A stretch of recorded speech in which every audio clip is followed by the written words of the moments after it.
बरसों पुराने तनाजे का फैसला आने जा रहा है। भारतीय सुप्रीम कोर्ट ने बाबरी मस्जिद केस का फैसला आज महफूज कर लिया है और यह फैसला भारतीय चीफ जस्टिस की रिटायरमेंट से पहले सुनाया जाएगा और भारतीय चीफ जस्टिस 17 नवंबर को रिटायर हो जाएंगे। इस पूरे तनाजे की तारीख पर भी बात करेंगे, मगर पहले बात करेंगे अदालत में होने वाली समातों की। यह मामला पहले इलाहाबाद हाई कोर्ट में चला और फिर सुप्रीम कोर्ट आ गया और तकरीबन 8 बरस से सुप्रीम कोर्ट में है। मगर फिर 6 अगस्त 2019 को भारतीय सुप्रीम कोर्ट ने रोजाना की बुनियाद पर समाअत का फैसला किया और मुसलसल 40 दिनों तक इस केस की समाअत हुई। इसे अब भारत की तारीख का दूसरा तवील तरीन केस करार दिया जा रहा है और आज भी जब अदालत ने अपनी समाअत की तो फरीकैन की तरफ से अदालत से मजीद वक्त मांगा गया तो भारतीय चीफ जस्टिस ने रिमार्क्स दिए कि बस बहुत हो गया, अब मजीद वक्त नहीं मिलेगा। इसके बाद फरीकैन के वकील ने हतमी दलाइल दिए और फिर फैसला महफूज कर लिया गया। आज ही सुप्रीम कोर्ट में सालिसी कमेटी ने भी हतमी रिपोर्ट जमा कराई। अदालत ने समाअत का वक्त मुकम्मल होने के बाद फरीकैन को तहरीरी दलाइल जमा कराने के लिए 3 दिन का वक्त दिया है। यह मामला बरसों से अदालत में है। एक हिंदू कौम परस्त ने 1885 में सबसे पहले मकामी कमिश्नर से रुजू किया और दरख्वास्त की कि मस्जिद के सहन में मंदिर तामीर करने की इजाजत दी जाए, मगर यह दरख्वास्त मुस्तरद कर दी गई। इसके बाद 1986 में मकामी डिस्ट्रिक्ट जज ने मकामी हिंदुओं को बाबरी मस्जिद में इबादत की इजाजत दे दी। फिर जब दिसंबर 1992 में बाबरी मस्जिद को मस्मार किया गया तो उस वक्त 49 एफआईआर दर्ज की गई। उनमें से एक मुकदमा LK एडवाणी समेत दीगर बीजेपी रहनुमाओं के खिलाफ भी दर्ज किया गया, मगर बाद में CBI की खुसूसी अदालत ने बीजेपी रहनुमाओं को इन इल्जामात से बरी कर दिया। मगर अप्रैल 2019 में सुप्रीम कोर्ट ने LK एडवाणी समेत दीगर रहनुमाओं के खिलाफ इल्जामात को बहाल कर दिया। बहरहाल दिसंबर 1992 के बाद यह मामला एक बार फिर से अदालत में पहुंच गया। बहुत से फरीकों ने इलाहाबाद हाई कोर्ट से रुजू किया, हता के एक दरख्वास्त हिंदुओं के भगवान राम के नाम से भी दायर की गई। 1996 में इलाहाबाद हाई कोर्ट ने इन तमाम दरख्वास्तों को यकजा कर दिया। कई समातों के बाद हाई कोर्ट ने जो फैसला जारी किया उसने एक और तनाज़ा खड़ा कर दिया। सितंबर 2010 में इलाहाबाद हाई कोर्ट ने 8000 सफ़ात का फैसला जारी किया। हाई कोर्ट ने अपने फैसले में लिखा कि मुतनाज़े 2.77 एकड़ ज़मीन को 3 बराबर हिस्सों में तकसीम कर दिया जाए। उनमें से 2 हिस्से 2 दरख्वास्त गुजार हिंदू ग्रुपों और तीसरा हिस्सा मुसलमानों को दे दिया जाए। मगर इस फैसले को किसी भी फरीक ने तस्लीम नहीं किया और चंद ही माह में तमाम फरीकैन इस फैसले के खिलाफ सुप्रीम कोर्ट चले गए और 2011 में सुप्रीम कोर्ट ने इस फैसले के खिलाफ हुक्म इम्तिनाज जारी कर दिया। इसके बाद 21 मार्च 2017 को भारतीय सुप्रीम कोर्ट ने कहा कि यह बहुत हसास मामला है, इसका हल अदालत से बाहर निकलना चाहिए, इसलिए तमाम फरीकैन एक मुत्तफिका हल तलाश करें। सुप्रीम कोर्ट के चीफ जस्टिस ने हिंदू और मुस्लिम रहनुमाओं को पेशकश की कि अगर वो इस तनाज़े को अदालत से बाहर मुसालहत से हल करना चाहते हैं तो वो सालिसी के लिए तैयार हैं। फिर इसके बाद रवां साल मार्च में सुप्रीम कोर्ट ने तनाज़े को सालिसी से हल करने का हुक्म दिया और 3 रुकनी पैनल भी तश्कील दिया। मगर यह कमेटी तीनों फरीकों से कई महीने की बातचीत के बाद इस पेचीदा मामले को सालिसी के जरिए हल करने में नाकाम रही।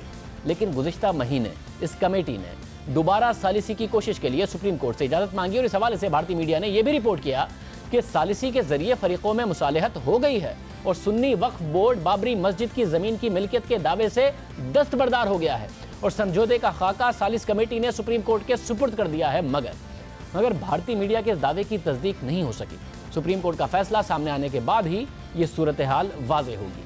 ये तनाज़ा कई बरस पुराना है और इसने भारत की सियासत को बदल कर रख दिया था। 1992 में उत्तर प्रदेश के इलाके अयोध्या में बाबरी मस्जिद के करीब तकरीबन 2 लाख हिंदू जमा हो गए, जिनमें अक्सरियत का इज्तिमाई मकसद एक था और वो ये कि बाबरी मस्जिद को मस्मार करना है। हिंदू कौम परस्त रहनुमाओं की पुश्तपनाही उनके पीछे थी। इस हुजूम ने बाबरी मस्जिद पर हमला किया, कुछ लोग अंदर घुसे, कुछ लोग मस्जिद के गुंबद पर चढ़े और देखते ही देखते मस्जिद की दीवारों को तोड़ दिया गया। इस वाक़े को गुजरे 27 बरस हो गए हैं, लेकिन आज भी ये वाक़या भारतीय तारीख का एक सियाह तरीन बाब है जिसके असरात अब तक ज़ाइल नहीं हुए हैं। लेकिन ये सब कुछ क्यों हुआ, किस मकसद के तहत हुआ और वो कौन से वाक़यात थे जो बाबरी मस्जिद की तबाही की वजह बने, इस हवाले से हमें कुछ तारीख़ी हक़ाइक़ का जायज़ा लेना होगा। इस जायज़े में पुरतशद्दुद वाक़यात से मुताल्लिक जहाँ लफ्ज़ हिंदू इस्तेमाल होगा, इसका मकसद पूरी हिंदू बरादरी की तर्जुमानी नहीं है।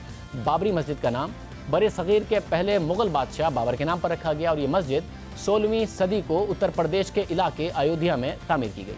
लेकिन ये मस्जिद हमेशा से बरे सग़ीर में मुसलमानों और हिंदुओं के दरमियान एक तनाज़े की वजह बनी रही और ये तनाज़ा 150 साल पुराना है और 1853 से इस जगह को लेकर हिंदुओं और मुसलमानों में मुहाज़राई होती रही है, क्योंकि कुछ हिंदुओं का मानना है कि यह मस्जिद हिंदू मंदिर को तबाह करके तामीर की गई है और यह मंदिर हिंदू देवता श्री राम की जाय पैदाइश थी। इस मुहाजराई को देखते हुए 1859 में बरतानिया ने बाबरी मस्जिद की जगह को इबादत के लिए 2 हिस्सों में तकसीम कर दिया, एक हिस्सा हिंदुओं के लिए और दूसरा हिस्सा मुसलमानों के लिए, और बाबरी मस्जिद की ये हैसियत 90 साल तक बरकरार रही। 1949 तक बाबरी मस्जिद 2 हिस्सों में तकसीम रही, यानी बरसगीर की आज़ादी के 2 साल बाद तक भी। लेकिन 1949 को आखिर ऐसा क्या हुआ जिसने फिर से इस तनाज़े को जन्म दिया? इसके पीछे भी एक अजब कहानी है। 1949 में हिंदू महासभा के रजाकारों ने मस्जिद में घुसकर हिंदू देवता श्री राम की मूर्ति रख दी और साजिश के तहत उसे यह रंग दिया कि श्री राम खुद इस मस्जिद में नमूदार हुए हैं। इस वाक़े ने बाबरी मस्जिद के तनाज़े को फिर से जिंदा कर दिया। एहतजाज हुए, फसाद हुए। भारत की उस वक्त की हुकूमत ने हालात को देखते हुए बाबरी मस्जिद की जगह मुतनाज़े इलाका करार दे दिया इस जगह को, और उस पर ताले लगा दिए, यानी ना हिंदू यहाँ इबादत कर सकते थे और ना ही मुसलमान। लेकिन भारतीय हुकूमत का ये इकदाम ज़्यादा देर नहीं चल सका, जिसकी वजह भारतीय सियासतदानों की तरफ से वोट बैंक के लिए बार बार मजहब का इस्तेमाल करना था, जिसका प्रचार सबसे ज़्यादा 80 की दहाई में देखने में आया। क्योंकि 1949 से 1980 तक ये मामला एक तनाज़ा तो रहा, लेकिन मामला शिद्दत पसंदी की तरफ नहीं गया था। लेकिन 80 की दहाई में जब मजहब का सबसे ज़्यादा भारतीय सियासत में इस्तेमाल किया गया तो इस तनाज़े ने दोबारा जन्म लिया, और इसमें भारत की सेक्युलर जमात कांग्रेस ने अहम किरदार अदा किया। कांग्रेस ने इंदिरा गांधी के कत्ल के बाद 80 की दहाई में उनके बेटे राजीव गांधी एक नए लीडर के तौर पर उभर रहे थे। राजीव गांधी ने सियासत में आकर नई सोच की बात की और इंदिरा गांधी के कत्ल के 1 महीने बाद भरपूर इंतखाबी मुहिम चलाई। इंतखाबात हुए, कांग्रेस ने अपनी तारीख की सबसे बड़ी फतह हासिल की और लोकसभा में 409 नशिस्तों के साथ अक्सरियती जमात बन गई। राजीव गांधी भारत के नए वजीर आजम बने, लेकिन उन्हें यह इल्म नहीं था कि वजीर आजम बनने के कुछ वक्त बाद उनकी नई सोच का इम्तिहान शुरू होने वाला है। और उनका ये इम्तिहान 62 साला मुस्लिम खातून शाह बानो के केस से मुतालिक था, जिसने भारतीय सियासत का रुख बदल कर रख दिया। 1975 में शाह बानो के शौहर ने उन्हें घर से निकाल दिया। जब शाह बानो ने अपने हक की बात की तो उनके शौहर ने 6 नवंबर 1978 को उन्हें तलाक दे दी। लेकिन शाह बानो ने माहाना गुजारे के लिए रकम का मुतालबा किया। उनके शौहर ने यह मुतालबा रद्द कर दिया और शाह बानो अदालत चली गई। 1985 में सुप्रीम कोर्ट ने मुत्तफिका फैसला सुनाया कि शाह बानो अपने शौहर की तरफ से हक महर की रकम के बावजूद माहाना गुजारे की रकम की हकदार हैं। सुप्रीम कोर्ट के इस फैसले को राजीव गांधी ने वोट बैंक के लिए कानून साजी के जरिए बेअसर कर दिया, क्योंकि कई मुसलमान लीडरों ने सुप्रीम कोर्ट के फैसले तस्लीम करने से इनकार कर दिया था। एहतजाज शुरू हुए, राजीव गांधी पर दबाव बढ़ता जा रहा था। राजीव गांधी से मुतालबा किया गया कि वो सुप्रीम कोर्ट का फैसला खारिज करने के लिए कानून साजी करें। राजीव गांधी मुस्लिम वोट बैंक को नाराज नहीं करना चाहते थे, इसलिए कांग्रेस की हुकूमत ने 1986 को मुस्लिम वुमेन प्रोटेक्शन के नाम से एक बिल पार्लियामेंट में पास करवा दिया, जिसने सुप्रीम कोर्ट के फैसले को बेअसर कर दिया। इस रवैये पर राजीव गांधी पर इल्जामात लगे कि उन्होंने मुसलमान हलकों को खुश करने के लिए ये इकदाम किए हैं। तो इस दौरान कांग्रेस ने फैसला किया कि वो हिंदू वोट बैंक को भी मजबूत करेगी, और कांग्रेस में बड़े पैमाने पर सियासत हो रही थी। रातों रात अजीब से वाकयात होने लगे, और फिर 1986 में एक हिंदू रहनुमा ने अयोध्या की जिले अदालत में अपील की कि बाबरी मस्जिद पर जो ताले लगे हुए हैं उन्हें खुलवा दिया जाए।